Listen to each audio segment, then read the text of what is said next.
Test ক্রিকেটে technically বাংলাদেশের আরও অনেক উন্নতি করা প্রয়োজন, বিশেষ করে ব্যাটারদের মানসিক ও শারীরিক স্থিরতা বাড়ানো দরকার, যেগুলো নিয়ে আগামীতে কাজ করা হবে বলে জানিয়েছেন বোর্ড পরিচালক নাজমুল আবেদিন ফাহিম। ভারতের চেন্নাই থেকে রিপোর্ট মমিনুর রিপনের।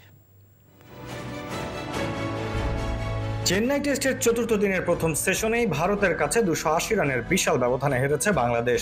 পাকিস্তান সফরের শান্তদের পারফরম্যান্সের বিবেচনায় এই ফল প্রত্যাশিত নয় বলে মানছেন cricket coach Nazmul Abedin Fahim. Test ক্রিকেটে ভারত অনেক শক্তিশালী দল, তবে বাংলাদেশেরও বেশ কিছু শক্তির জায়গা আছে, যেগুলো চেন্নাই টেস্টে মেলে ধরতে পারেনি বাংলাদেশ। বিশেষ করে 515 রানের লক্ষ্যে ব্যাটারদের আক্রমণাত্মক মনোভাব ভাবিয়ে তুলেছে বিসিবির এই পরিচালককে। ভারত অনেক শক্তিশালী একটা দল এবং ওদের তুলনায় আমরা যথেষ্ট পিছিয়ে আছি এই টেস্ট ম্যাচে, সেটাও বোঝা গেছে যে হ্যাঁ কিছু কিছু এরিয়া আছে আমাদের শক্তি জায়গা আছে, বাট ওভারঅল ভারত ডেফিনেটলি অনেক শক্তিশালী আর দল। তারপর আমি বলবো যে কিছু কিছু সময় আছে সেখানে আমরা যদি আমাদের খেলাটাকে ধরে রাখতে পারতাম। প্রথম দিনেই তৃতীয় সেশনে উইকেট পড়েনি ঠিক আছে, কিন্তু যে পরিমাণ রান আমরা দিয়েছি সেটা আমাদেরকে অনেক বেশি পিছিয়ে দিয়েছে। এরপরও যখন আমরা ব্যাটিং করার সুযোগ পেয়েছি আমার মনে হয় আরেকটু অ্যাপ্লাই করতে পারতাম, তাতে একটা রেজিস্ট্যান্স তৈরি হতে পারতো, বাট সেটা আমরা করতে পারিনি। চেন্নাই টেস্টের হতাশা কাটিয়ে এবার দলকে কানপুর টেস্টের জন্য প্রস্তুত হতে হবে। এই টেস্টের অভিজ্ঞতা সেখানে কতটুকু কাজে লাগাতে পারে শান্তর দল, সেটাই এখন দেখতে চান এই ক্রিকেট বিশ্লেষক। প্রথম টেস্টে বোধহয় কিছুটা অভিজ্ঞতা অর্জন করলে বলবো আমি এরকম দলের বিরুদ্ধে ওদের ঘরের মাটিতে খেলা। তবে আমি আশা করবো দ্বিতীয় টেস্টে আমরা আরেকটু বেটার খেলবো, কারণ এইটার অভিজ্ঞতাটা আমি চাইবো, সেটা দেখতে চাইবো, ইতিবাচক কিছু দেখতে চাইবো দ্বিতীয় টেস্টে। আগামী 27 সেপ্টেম্বর কানপুরে সিরিজের দ্বিতীয় টেস্টে মুখোমুখি হবে এই দু দল। গত এক যুগে নিজেদের মাটিতে টেস্ট সিরিজে হারেনি ভারত। তাদের বিপক্ষে বাংলাদেশের জয় পাওয়াটা এমনকি ড্র করাটাও কঠিন।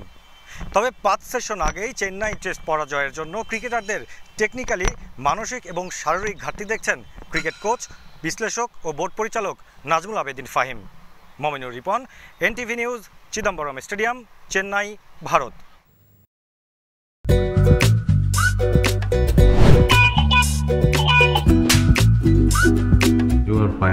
লোকটা নিশ্চয়ই এই লোকটা প্রতিদিন বউয়ের সাথে উড়া ধুরা ঝগড়া করে আসে।